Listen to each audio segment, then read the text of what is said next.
Boa tarde, galera. Estamos aqui com Carla Dedansky. Dendaski. É assim que fala, gente? Olha, Dendaski. Ok, Dendaski. ok. E então, estamos aqui com a Carla hoje, né, no nosso encontro aqui marcado 2 da tarde. O tema é periódico Núcleo do Conhecimento, que se trata de uma revista, certo? Periódico científico, multidisciplinar. E a gente está aqui. Bom, esse vídeo vai ficar gravado, então essa conversa vai estar gravada e a ideia é exatamente essa, cara, que a gente fizesse essa conversa. Ela vai ficar registrada e as pessoas vão poder, Maravilha. então, acessar o momento que bem puderem, né, que tiverem a condição. Porque o importante, na verdade, era fazer a conversa, porque é uma conversa super técnica, explicativa e de incentivo aos nossos alunos do programa, para que eles publiquem ainda nesse quadriênio, já que o quadriênio fecha no final de dezembro, e tudo que for publicação do quadriênio conta para ajudar Conta. o programa, exatamente, conta para ajudar o programa na nota, e todas as outras universidades estão correndo atrás de publicação. A gente sabe que, sobretudo nessa questão da pandemia, as federais, estaduais que ficaram paradas, a gente sabe que parado não ficou nada, quer dizer, no fundo eles aproveitaram para incentivar o pessoal a publicar. A publicar. Não só professores, mas também alunos, né? Então, é evidente que a gente está em uma condição que a gente teve aula, né? A gente teve que encarar o período letivo normalmente, com todas as dificuldades, então isso foi algo bem desafiador para o programa. E aí, agora, o que nos resta? Quer dizer, a gente tentar, ainda nesse último momento do ano, alcançar um pouco mais de publicações dos alunos, do corpo Uhum. discente, ok? E aí, o pessoal, o que acontece? A revista da Carla é uma revista diferente de outras, ela vai contar melhor para a gente, ela é uma revista de fluxo contínuo, que não é no Brasil já está começando a ter, inclusive solicitação da Cielo, um parâmetro internacional já, que já está acontecendo também, e isso é uma boa para a gente, por quê? Porque daí a gente consegue pensar em publicar ainda esse ano, não é? Porque você não vai enfrentar aquela dificuldade de uma revista que só tem 2 números ou 3 números e que, portanto, o último número do ano já está aí completamente fechado, encaminhado, enfim. E mesmo que você envie artigo para essa revista, ele não será publicado ainda esse ano, ok? Bom, então, eu acho que a nossa intenção aqui é essa, é clara, convocar os nossos alunos do programa de comunicação e semiótica para que publiquem e que tenha aqui esse canal espetacular, que é o canal da revista Núcleo do Conhecimento, que é multidisciplinar. Então, assim, é uma revista que tem online, uma revista online, que tem textos, artigos de várias áreas, cobre todo o espectro das áreas da CAPES, do CNPq, enfim, e a gente pode, então, aproveitar esse canal que a gente tem privilegiado com a Carla, que é aluna do programa, me orientando, e que tem apreço pelo programa, e então, nesse momento, acho que é bacana a gente poder ter essa conversa, né? Então, vamos lá. Então, Carla, conta um pouquinho, então, da Núcleo do Conhecimento e da revista, para a gente, então, depois partir para as questões mais técnicas, porque o grande problema dos nossos alunos tá bom, mas o que essa revista demanda como obrigação para o artigo estar formatado, né, de tal ou tal maneira, para eu poder publicar? Porque, de fato, cada revista tem um jeito de ser, né? Então, Uhum. por aí que a conversa começa. Mas diga lá, conta um pouquinho da nossa revista. Tá, então vamos lá. A revista Núcleo do Conhecimento, ela vem de uma iniciativa de pesquisadores que não só pesquisam a comunicação, mas especialmente as tecnologias, os novos meandros que essa comunicação nessa questão tecnológica tem tomado, e a gente formatou já dentro de um modelo de demandas internacionais, que é a publicação do artigo já na linguagem HTML, a tradução do Uhum. artigo em até 7 idiomas, então ela é uma revista hoje que circula já em 180 países. Os autores têm a possibilidade de traduzir o seu artigo para além do português, para outros 6 idiomas, então são 7 idiomas, também tem uma visibilidade. A gente também trabalha em cima do material publicado no sentido do marketing mesmo, de encaminhar não só para as pessoas que estão inscritas, mas no sentido de indexação, da indexação do material, tanto na linguagem que ele está, né, dos países que ele atua, mas indexado também nos outros países, já na língua deles, naquela língua que eles utilizam. O que acontece com isso?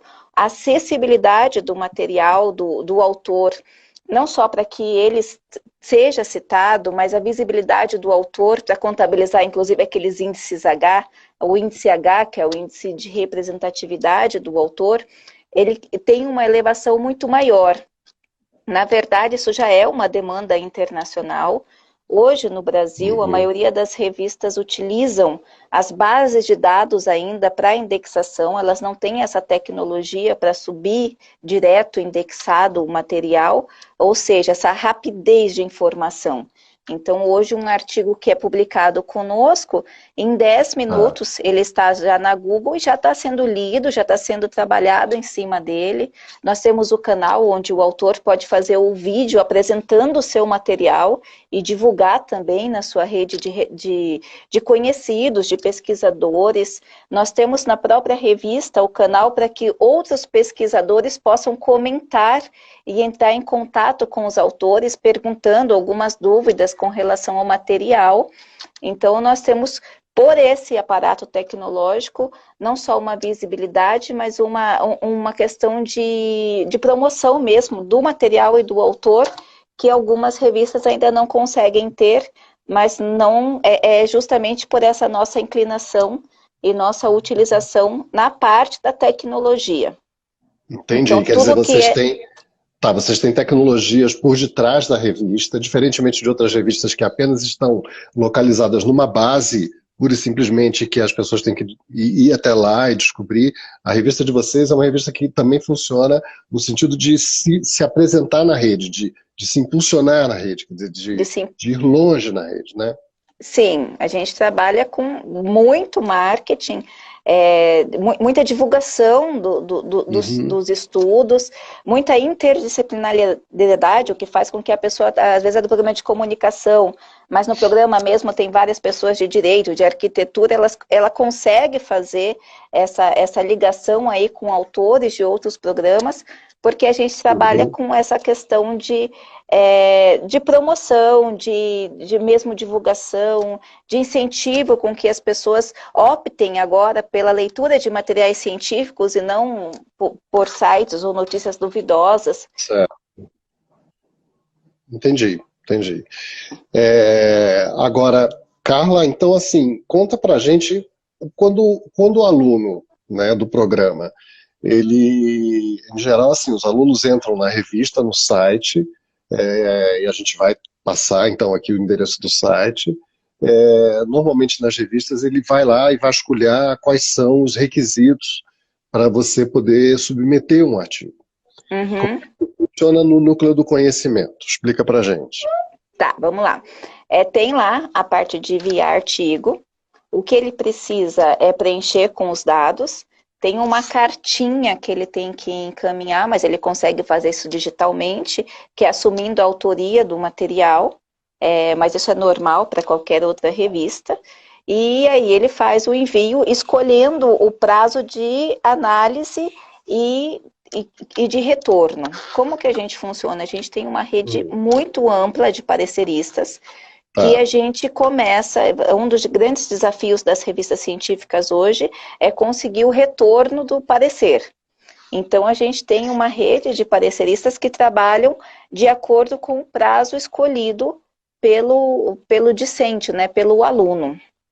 A gente sempre coloca como parecer professores ou pesquisadores que possuem um nível maior. Então, a gente não tem um entrave que outras revistas têm com relação a ser mestrando, ser doutorando. a gente tem essa amplitude de aceitação, o aluno ele não é barrado por isso. Isso é importante saber. Quer dizer, a revista trabalha normalmente com artigos de mestrandos e de doutorandos, Trabalha. sem exigência de que tenha ali também um autor, doutor para publicação. Não precisa, porque o critério é realmente ver se o material está consenso e ele serve para a comunidade, seja comunidade laica, seja comunidade científica. Então, nós temos hoje uma demanda muito grande de alunos do ensino médio, de profissionais que buscam soluções, e esses artigos têm uma demanda muito alta. E quem avalia é sempre um título maior, levando em consideração. Então, se ele é um mestrando, é um mestre ou dois mestres que vão avaliar. Eventualmente, um doutor, mas levando em consideração a titulação. Entendi.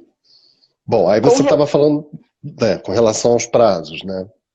Daí com relação aos prazos, nós temos vários regimes de prazo que o autor consegue escolher já na submissão de quando ele precisa. Então, é fluxo contínuo, são liberados em média 50 materiais por semana, então na média de 200 publicações ao mês. Hoje nós estamos com 5 milhões de acesso, então assim, é realmente é mundial, né? Então, o acesso é muito grande. Entendi. Lá, quando entra no site, já tem algumas mensurações, algumas métricas a respeito disso. O nosso índice H também, que é o índice de visualização. O que é o índice H, para quem não entende? É quando você publica um artigo na revista, uma outra pessoa usa o seu artigo, cita você e publica esse artigo. E aí a Google, que o índice H é o índice da Google, ela vai fazer esse cruzamento. E aí vai te dando índice H como autor, ou índice H da revista também. São métricas de citação. Então, a gente, por esse recurso, a gente tem nosso índice H elevado e se elevando a cada dia mais. Ok, por conta da quantidade de visualizações e acesso que vocês têm, que é internacional, enfim. Entendi. Isso. Ok. Mas então, agora explica pra gente essa questão dos prazos. Quer dizer, hoje nós estamos em outubro, em setembro ainda, né? Hoje é dia 25 de setembro.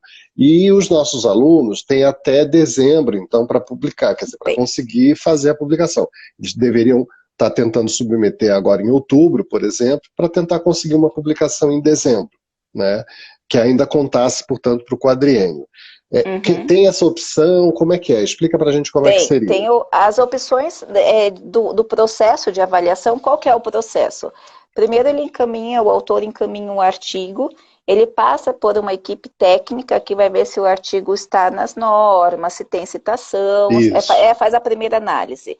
Posteriormente, ele passa pelo programa antiplágio, e aí depois que ele passou pelas normas, passou pelo antiplágio, nós vamos encaminhar para os pares. Então, é um processo que o autor passa para que o artigo seja aceito. Isso. Esse processo, ele tem como escolher o prazo. Então, eu tenho prazo a partir de 2, 3, 5 dias.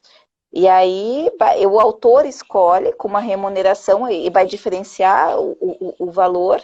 E aí, ele escolhe o prazo que ele precisa. Então, se ele tem até dezembro, hoje, para a gente contar agora, nesse ano, ele pode escolher, se o artigo já está pronto, ele pode escolher 2 meses, 3 meses, que o valor fica bem pequenininho. Entendi. E para o pessoal de pós-graduação aqui, do COS, é só falar que é do COS, que veio da live, que é do programa, ele já tem automaticamente 30%, então o valor fica menor ainda. Entendi, ótimo, excelente. Isso deve se girar em quê? Em torno de R$100, alguma coisa assim? Isso mesmo. Entendi. 100, 150 é o que ele vai remunerar. E assim, ao contrário do que o pessoal pensa, esse valor é justamente para bancar o servidor. Porque como esses artigos já são em HTML, a gente tem banda de acesso, banda de servidor. Claro. Então, são valores para cobrir esse custo do servidor e do próprio marketing que a gente faz em cima do material. Para que deve ter custo também com a questão dos avaliadores, né? Porque o avaliador sempre a gente entende das revistas que tem essa questão do avaliador, assim, eu mesmo recebo artigo para avaliar e você fica ali, tá, depois eu vejo isso, depois eu vejo que você está tão atarefado que você vai postergando, não é? Sim. Então, assim, mesmo que a revista me peça, não, faz isso para amanhã, não vou fazer para amanhã, não tem tempo, vou fazer só para daqui a um mês, aí eu consigo. Então, na verdade, também tem essa negociação com os Com os avaliadores, né? avaliadores. Quando a gente precisa de um prazo muito curto, eu tenho um Entendi. pesquisador que tem prazo de 2 dias, então eu tenho que fazer todo esse processo. Claro, Passar pelo claro. plágio, passar pela equipe Pelas questões técnica, e técnicas, aí eu tenho que entendi, ficar nos avaliadores. Pessoal, você precisa de um retorno e a gente entra num processo de negociação. Claro que entendi. não é muito alto, porque todo mundo entende que a gente tem essa restrição. Os Aham, programas de humanas têm pouco recurso, o programa de saúde, eles têm é recurso para mais. investir, eles têm É recurso do verdade, próprio programa. é O verdade. programa de saúde de humanas não tem. Então, os Uhum, avaliadores também entendem isso e a gente acaba tendo mais acessibilidade na negociação. entendi. Mas aí a gente Agora, consegue tá, em 2, 3 dias, 5 dias, depende desse prazo que o avaliador, que o pesquisador precisa. E nesse prazo precisa. a gente pede que a pessoa que está submetendo o artigo esteja à disposição. Porque quando é solicitado alguma coisa, se ele fizer Claro, rapidinho, ele volta e já sobe. claro, porque tem as correções e tal que o avaliador solicita, enfim, tem todo esse trânsito de vai e vem, e a pessoa tem que estar também atenta para poder, se ela quer publicar rapidamente o artigo, entender, né? Então, assim, no nosso caso da comunicação em semiótica, portanto, pessoal, ficou claro que a Carla está dizendo que tem até porque assim, teoricamente, não, teoricamente não. Concretamente, qualquer aluno pode chegar lá e publicar um artigo, submeter um artigo para publicar sem ônus nenhum. Mas ele só será publicado a partir de um período longo. Não sei se Sim, 6 meses, enfim, alguma coisa do isso. gênero. Né? Mas se você quer que o artigo seja publicado ainda antes, e essa é a nossa questão, quer dizer, nós estamos aqui em setembro e o quadriênio fecha em dezembro, então é preciso solicitar uma aceleração dessa publicação. E é isso que está havendo aqui. E a Carla está dizendo, não, tudo bem, a gente faz, não é nada demais, é um valor módico, mas assim, até tem desconto para a gente, e eu acho que vale super a pena fazer essa publicação. Enfim, está tudo certo. Agora, passando essa etapa, Carla, então assim a gente volta, né? O que é realmente um desafio para os alunos é a questão, gente, como é que eu formato o meu artigo bacaninha para ele ser aceito nessa revista? Porque eu mesmo que já submeti artigos para revistas muito diferentes, eu sei que cada uma solicita de um jeito e às vezes você preparou o artigo de uma maneira. Quando vai olhar para aquela revista, ela fala, nossa, tem que mudar tudo. Mudar a forma da citação, mudar a indexação, mudar pé de página, tudo é solicitado para mudar. Você fala, você fica louco, às vezes você desiste. Então, assim, eu sei, já tendo publicado na Núcleo do Conhecimento, eu já publiquei vários artigos com vocês, eu sei que tem uma formatação que é bem mais próxima da nossa área, e bem mais que dá para conversar muito tranquilamente, assim, com o que a gente já faz no nosso cotidiano. Então a gente podia conversar um pouco sobre isso, assim, o título né, tem que estar em bilíngue, o título tem que estar numa língua só, como é que é isso? Resumo, fala um Então pouco vamos para a lá. gente. É só um parênteses, acho que a Lúcia pediu para falar É. um pouco mais da questão do impacto. Você quer falar disso agora ou a gente fala da formatação e depois volta no impacto? Depois a gente volta no impacto, tudo bem, né? Tá, Porque então tem... vamos lá. A Tá, gente não precisa, tá, pelo fato de trabalharmos muito na questão de tradução completa do material, a gente não é, precisa que tenha nada em outro idioma. Na verdade, o resumo tá, bilíngue não precisa, ou o título bilíngue não precisa, porque a gente tira. O Google trabalha muito com robô, né? Então, quando a gente publica um material que vai ter a tradução, a gente já traduz o material completo. Então, para a gente não precisa só em português, ou só em inglês, ou só em espanhol, ou só em francês, ou só alemão, aí é da língua de domínio tá. A do, pessoa manda, do língua que é a dela, ela tá mandando. Ok, num dos 7 idiomas lá, pode mandar inteiro, não tem problema nenhum. Nós temos até avaliadores em russo, Então, Tá. se alguém vem aí da academia russa, pode mandar também. É. O título, tá? O título a gente pede até 30 caracteres, mas depende muito do título. Tem alguns títulos agora que eles estão fazendo para fazer uma chamada especial, para não ficar muito igual aos outros materiais. Eu tenho visto essa Ah, tendência na área de comunicação, tá. que também é aceito. O Uhum. resumo, até 350 palavras. Que deve Palavras-chave. dar. O resuminho normal ali, dá umas 10 linhas, 10, 15 Tá, linhas. tudo bem. As Uhum. palavras-chave, 3 Isso. palavras-chave, Uhum. introdução, desenvolvimento e conclusão e referências. Certo. Citação, preferencialmente autor-data, dentro da BNT, normal, tá? Certo. Quantidade de páginas, mínimo de 7. Então, a partir de 7 páginas, a gente já consegue visualizar alguns materiais de qualidade e de aceitação. Olha, Então, interessante. assim, é muito interessante porque não é um trabalho inalcançável nesse período que a gente tem para publicação. Claro. A gente toma muito cuidado com a questão do plágio, é uma questão que tem sido enlouquecedora aí para muita gente da academia, porque eles, assim, hoje tudo é online. E a questão do plágio é mais uma questão de você atender a exigência de robô que identifica que é plágio, do que as discussões éticas do plágio e do autoplágio em si. Claro, entendi, Então, porque você tem um software que mapeia e pronto, ele não está levando em consideração nada além do fato de que essa coisa já tem um pedaço na internet publicado. E isso. eu Então, se descobri, você. Isso, se já foi. Se você mandou o resumo, por exemplo, para um congresso ou um seminário que colocou o resumo online, dependendo do sistema que as pessoas usam, até mesmo se você faz o resumo e manda, o próprio sistema de envio ele já deixa aberto. Então, isso olha, já. O robô já consegue identificar. Então, se você for que aproveitar é esse resumo, que é a pergunta da Solange Alboredo aqui, quer dizer, a questão do autoplágio, né? A gente às vezes isso. cai nessa armadilha, acha que não, é meu mesmo e tal, e tem que ter cuidado, não é? E é muito exatos, porque assim, tem artigos que a gente recebeu ultimamente que está muito claro que o aluno mandou o resumo para um congresso, talvez tenha apresentado, e depois concluiu o artigo. Mas a gente está falando de uma rede que trabalha com robô. Então é necessário que reescreva o texto, mesmo tendo o mesmo sentido, para que o programa, né, o robô de X igual a X, Tá, sentença igual a sentença, não acuse como plágio. ok, entendi. Quer dizer, há que se ter esse esforço extra aqui, né, que é de ajuste mesmo do resumo, se eu já mandei o resumo, deixa eu acertar aqui diferente um pouquinho o meu resumo, com um foco que é esse, quer dizer, eu não quero cair no autoplágio e tudo bem.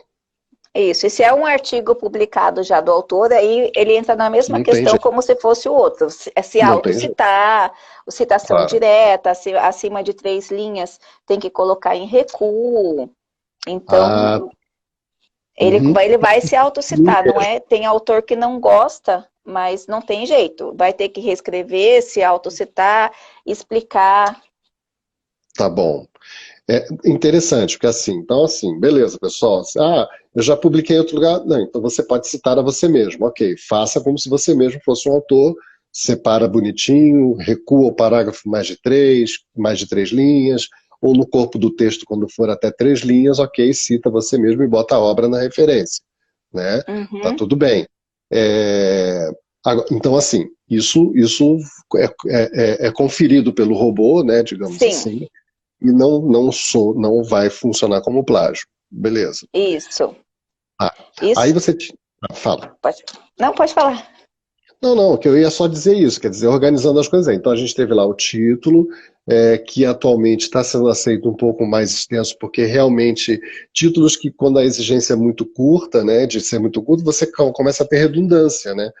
Títulos muito parecidos. Então, claro que a extensão do título ajuda a você ter uma chance de diferenciar mais o seu artigo. Resumo básico, ok, palavra-chave até três. Artigo pode ter 7 páginas no mínimo, pelo menos 7, incluindo referência, né? Uhum. Pelo internet.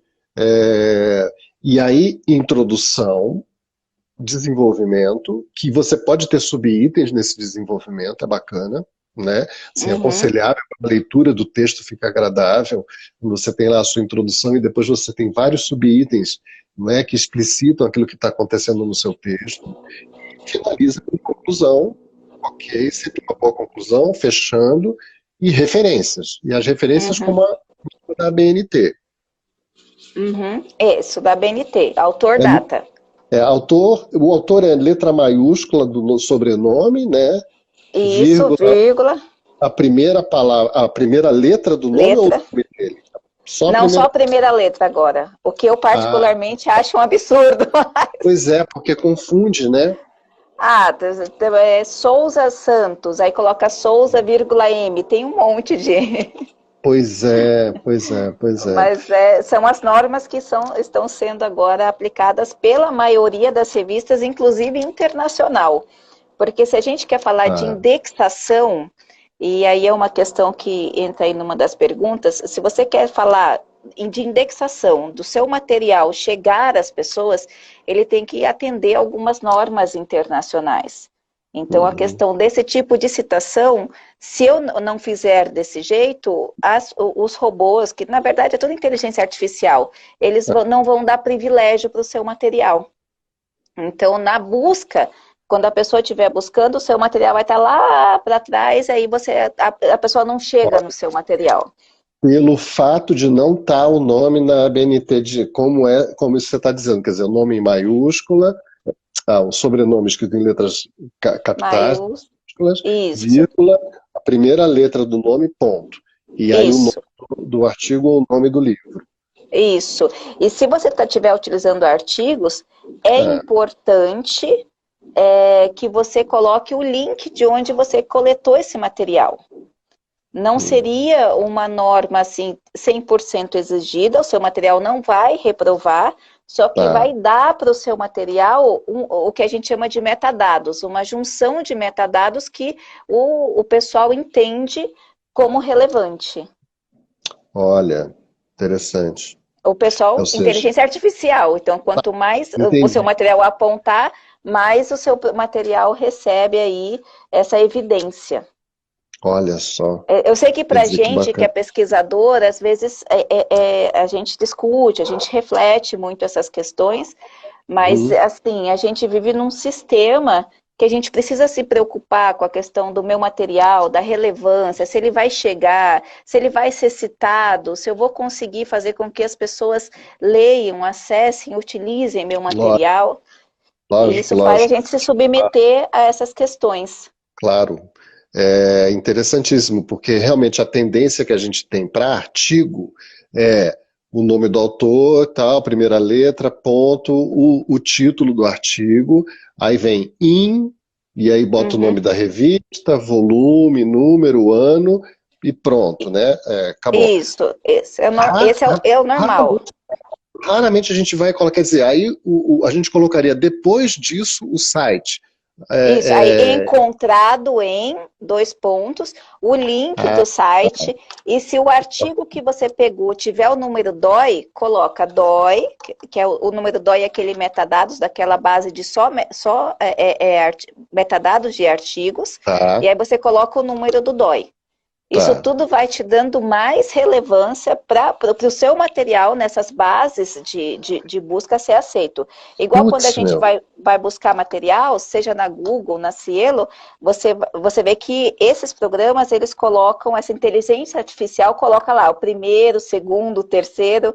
Isso é uma forma de impulsionar a pessoa usar o seu material, porque é lógico, você vai estar pesquisando, você vai ver do primeiro para baixo, você não vai clicar na página 10. Você vai Entendi. vendo de um por um. E são essas Tá, coisas que fazem o seu material ser mais relevante para a inteligência artificial. entendi. Ou seja, meu, eu nunca tinha feito isso, assim, porque para mim nem me preocupar, porque não, porque É como muito a gente novo. é muito novo, porque como eu sou da época das revistas impressas, né? Você citava a revista, na revista tal, volume tal, ano tal, e pronto, acabou. Se citar link era só quando era um texto de um site, De né? um site, De um blog. Então, encontrado no blog tal, no link tal, tudo bem. Mas eu nunca fiz essa associação da questão da própria revista. Quer dizer, Mas isso a gente começou a estudar muito agora com relação ao que faria subir o índice H, o que faz essas inteligência artificial escolher o seu material e ranquear o seu material. Então a gente estuda isso dia e noite, a gente tem uma equipe aqui só estudando para conseguir entender o que eles consideram relevante.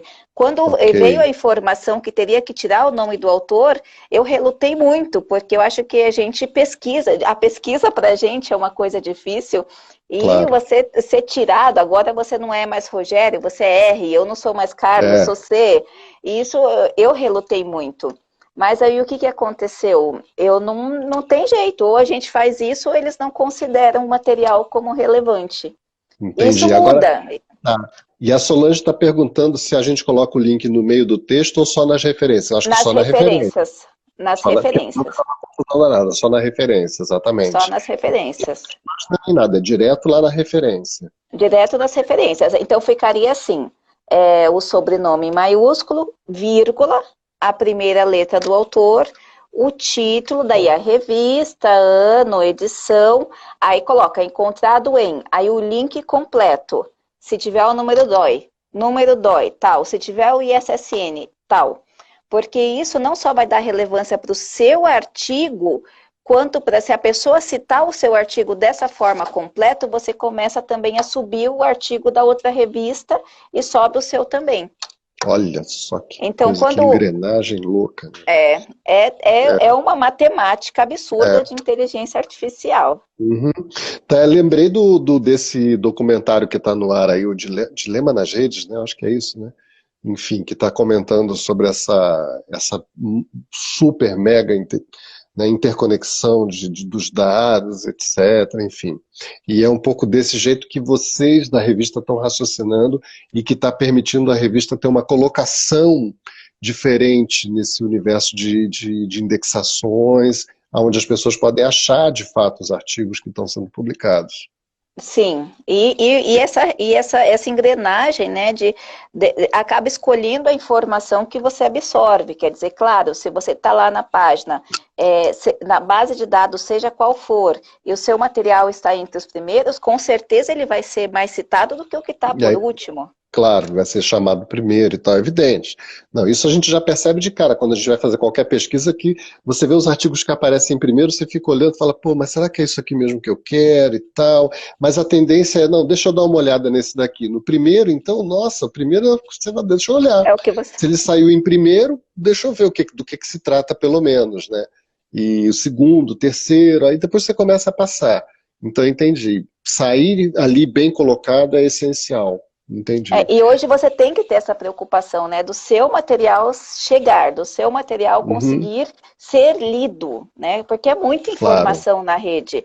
A estimativa antes da pandemia era que subia um artigo científico a cada 30 segundos no mundo. Agora, depois desse processo, dessa situação que nós estamos vivenciando, a estimativa é que suba um artigo científico a cada 5 segundos. Nossa. Então, é um absurdo de informações, assim, de excesso de informação, e absurdo. Então, a gente está sofrendo o excesso de informação. É lógico, indigestão da informação, muita informação. E aí, quanto mais você conseguir organizar tudo isso, não é? Quer dizer, essa que é a história, organizar a informação, indexar, para você ser encontrado nessa montanha, nesse dilúvio, né? Verdadeiro dilúvio de informação. De informação. Bom, legal. Então, assim, pessoal, para quem está ouvindo a gente, assim, o que fica claro aqui é assim, teve esses truques aí, eu achei bacana esses truques das citações, das referências. É importante a atenção à questão do plágio, para se proteger disso, para não ter confusão, porque vai voltar o artigo e solicitando reformular, né, assim, naquilo que for entendido como sendo duplicação de informação. Portanto, tem que citar. Basicamente, você se livrou do problema do plágio se você citar direitinho. Então, saber citar é fundamental. né? Saber fazer o recuo do parágrafo e tal, colocar o nome do autor em maiúscula, vírgula, o ano, quando for o caso a página também, não é isso, Carla? Acho que tem a questão da É página, isso. quando é bem específico o texto, o ponto que você está citando. Quando é citação direta, né? Quando é citação Uhum, direta, aí é importante colocar o número da página. O que é importante o perfeito. pessoal saber também é que essa inteligência artificial, ela coloca meio numa lista negra quem eles acham que comete plágio, mesmo sendo autoplágio. E Tá, aí fica difícil de você conversar com o robô, porque você não tem como argumentar. Então, claro. a gente já teve caso de Uhum, falar, olha, esse material não é plágio, e o autor ser punido. Se a revista insiste, a revista é punida. E qual é esse tá, tipo de punição? É justamente essa colocação na indexação, tá. no ranking aí o que aparece. Uhum. O Timo Daniel aqui perguntando uma dúvida se a gente fala encontrado em ou disponível em. Eu acho que tanto faz, né? Indifere, indifere. Indifere, porque o que vai valer é a entrada É o do link. link. Quando o link aparece é que gerou a indexação.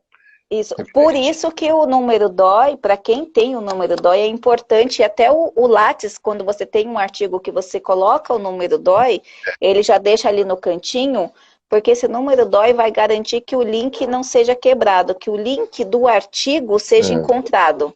Porque às vezes tem link que vem incompleto, mesmo ali no seu computador, é que se você usa uma máquina, está num um tipo de rede, ele vem incompleto. Com o número DOI, se você clicar no DOI, ele já direciona a página do artigo. E aí não é tá. o link quebrado, porque o artigo é ligado àquele link. Uhum, Por isso que entendi. é bom colocar os dois. E, inclusive, quando as pessoas forem citar os professores, que eu, pelo menos, gosto muito de citar quem tá me fornecendo as informações. Então, citar completo, porque isso também vai influenciar não só no seu material, como no índice H do pesquisador. Isso. Agora vamos partir para outra história, Carla. É a seguinte, fiquei numa dúvida aqui. Normalmente, o pessoal que está na área da comunicação no nosso programa faz uso do quê? De gráficos de imagens, não é? Foto, imagem, enfim. E aí são duas coisas, né? Primeira, se é tranquilo na revista anexar a imagem, né? Ou o gráfico, enfim. Tá. E também tem a questão, se incorre em questão de direitos, por exemplo, para imagem, não sei, você tem que citar Então, direitinho. vamos lá. Na revista, nós temos tecnologia para qualquer tipo de imagem e gráfico e não precisa ser a parte em extensão. Pode ser no próprio artigo Word, como se Ah, fosse entregar.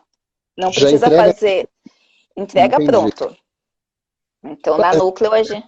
Isso, quer dizer, eu mando o artigo para você, como eu estou no meu computador, eu inseri a foto ou o gráfico lá no momento em que eu estou falando no texto, escrevi embaixo figura tal, ou tabela tal, ou foto, fonte fulano de a tal, fonte né? tal... Folha de São Paulo, foto tal, não sei o quê. Sobre um artigo recente que eu fiz com a Adriana Teixeira, que a Adriana trabalhou muito com fontes de jornal e com memes, né, que apareciam. Então, Uhum. fonte, de onde foi e tal, etc. Quer dizer, montado o artigo desse jeito, eu mando assim, não preciso separar e mandar separado a imagem. Eu já mando desse jeito para você. Uhum. Não, é isso mesmo. Você manda direto no artigo, em um Word, e no site vai aparecer lá as informações, no PDF também, não precisa nada separado, nem extensão especial, nada. Só aquele cuidado de você citar a fonte e se for seu o autor. Próprio autor.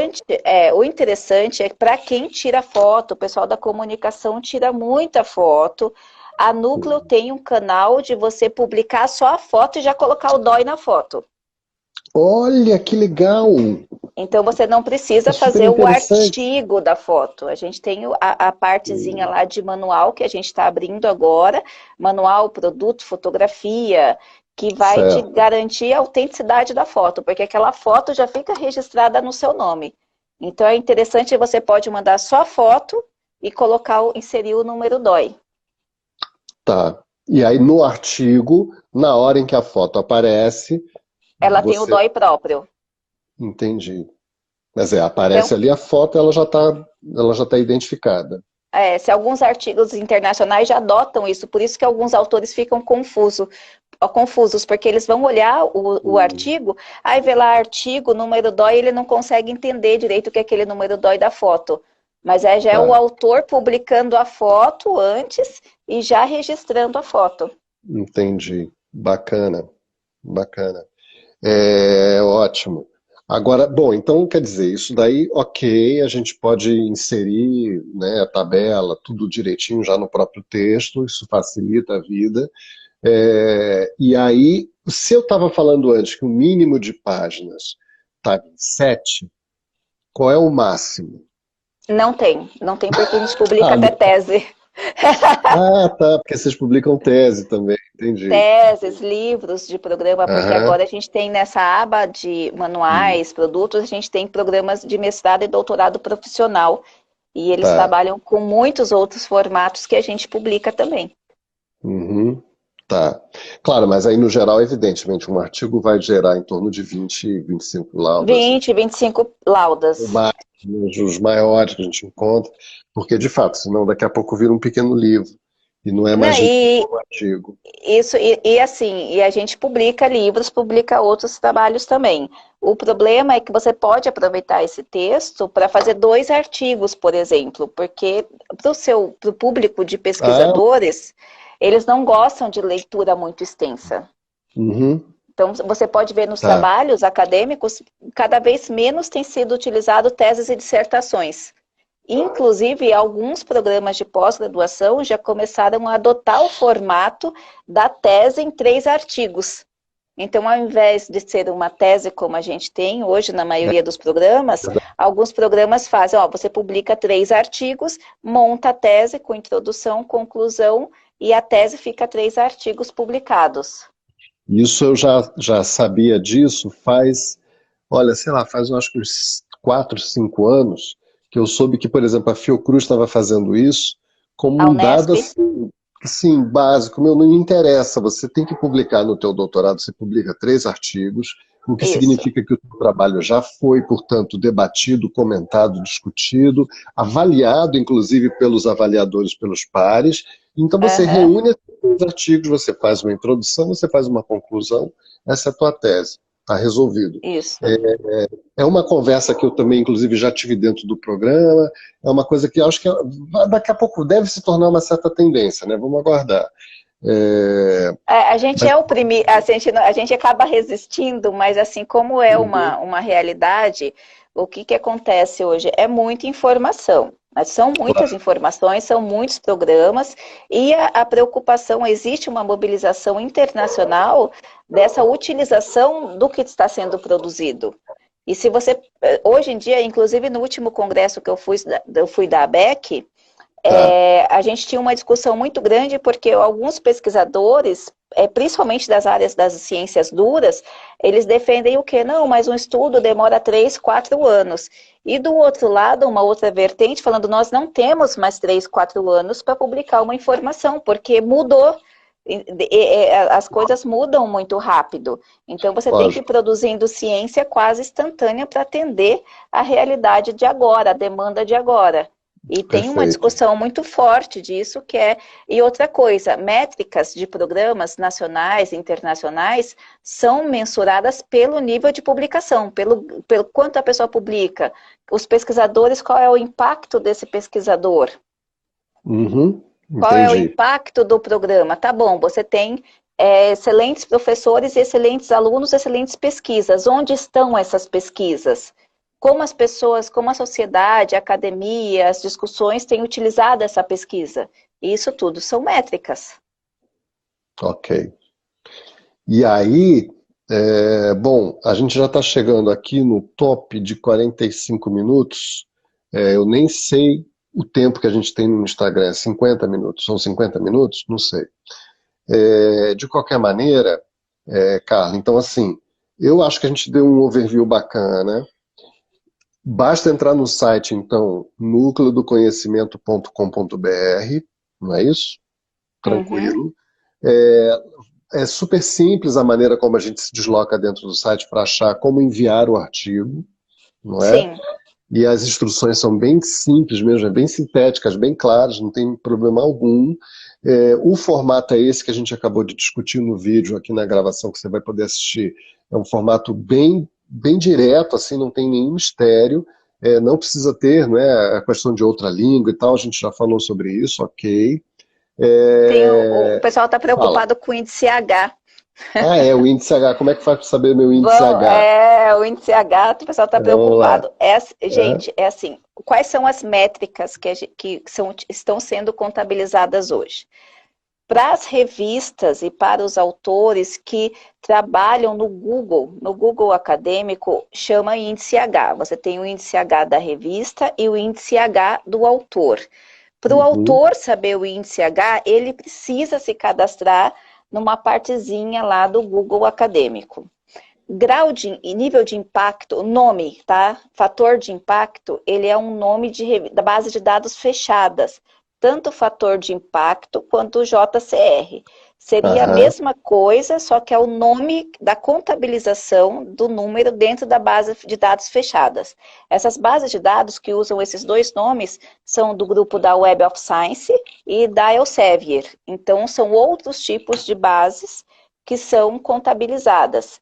O Google, para quem usa, para quem trabalha com iniciativa aberta, que é a nossa, que é o acesso ao conhecimento de forma gratuita, usa o índice H. E o autor também pode usar o índice H. Para quem quer contabilizar outros tipos de métricas, como autor, você pode se cadastrar também no ResearchGate e no ORCID, que aí você tem outros tipos de métricas, são outros nomes de métricas como autor. Então, quando fala de impacto, tem que ver se você quer saber o seu índice H, que seria da Google, se é seu grau de impacto, que é o nome da base de dados fechadas, são outros tipos de métricas. Então, vocês vejam, é muito fácil. Eu digitei aqui, por exemplo, Google Acadêmico, ele entrou na página do Google Acadêmico, e aí lá em cima, na parte direita, em cima, está escrito lá, perfil. Aí eu cliquei em perfil, né, um chapeuzinho assim de formado, né, e cliquei em perfil, aí ele me pediu para eu entrar no Google, né, na verdade assim, aí eu tenho o Gmail, então tá bom, então eu entrei. Entrei no Google, aí ele já abre a página com o meu nome, não é? Isso. E dizendo, lá, ele já abre a página aqui, Google Scholar, meu nome, aí vem aqui as métricas, já é o meu índice H, ele já está dando ali o índice H, está em 10 ali, e aqui embaixo, aqui, ó, artigos que eu publiquei. Estão vendo aqui? São artigos que eu publiquei que eu tive que dizer para ele que são meus artigos. E aí, quando a pessoa te cita e publica, ele aumenta o seu índice H. Exatamente. Por isso que é importante você colocar o link, porque eu tenho certeza que o seu índice é muito maior. Ó, você vê. Hoje a gente fez uma contabilização que o nosso índice H está alto. Se for agora para o próximo quadriênio, se contabilizar somente pelo índice H, nós já estaríamos em A2, só que a gente perdeu 70% das citações porque o Google ainda não conseguiu entender que o que a pessoa cita é da núcleo, porque deixa de colocar o ISSN, não coloca o número DOI. Certo. Então, entendi. A gente perdeu, hoje assim, a gente está trabalhando para ver se a gente consegue aumentar mais, mas em torno de 70%. Mesmo assim, mesmo com esse nível, a gente ainda hoje estaria em A2 se for contar só pelo índice H. Saquei. O que é excelente, quer dizer que se tiver, e com certeza deve haver, né, nessa virada de quadrinho, uma nova avaliação Qualis para analisar as revistas e, portanto, do quadriênio, e aí, portanto, a nota seria muito...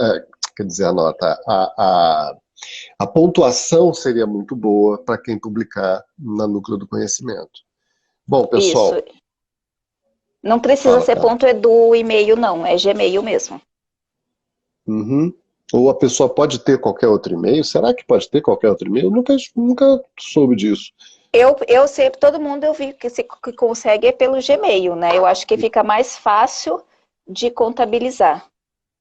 De você entrar na página lá, ter acesso a esse tipo de serviço, né? Eu diria. Porque o artigo é um artigo, não está nada ligado com o teu e-mail. Apenas para ter acesso ao próprio artigo, entendi. Né? Legal. Bom, pessoal, eu acho que é isso, né, Carla? Você teria mais alguma coisa que você se lembra para falar para gente? Não, acho que Sim, não. não é, eu acho que a gravação aqui está bacana, Tá nossa, deu bacana. 50 minutos, deu até bastante tempo, mas o pessoal que estiver interessado em saber como publicar na revista Núcleo do Conhecimento, entra aqui, assista e tudo bem, todas as informações estão aqui. E qualquer coisa também, a revista tem lá o seu canal de informação, não é? E a Carla também está aqui com a gente, estuda conosco, é aluna nossa do programa, tá bom? É colega de vocês, tá certo? Tá certo. Beleza? Beleza. Então tá bom, pessoal. Então vamos para nossa gravação, tá tudo certo, a nossa transmissão de hoje aqui, Tchau, ok? tchau. Muito obrigado a vocês todos aí, apresenta a participação e as Eu que perguntas também, agradeço. tá? Muito bom. Então tá bom, Carlinha. Beijão para Tá bom, ti. beijão. Tchau, Beijo. tchau. Ok, vamos lá, vamos encerrar, pessoal. Tchau, tchau.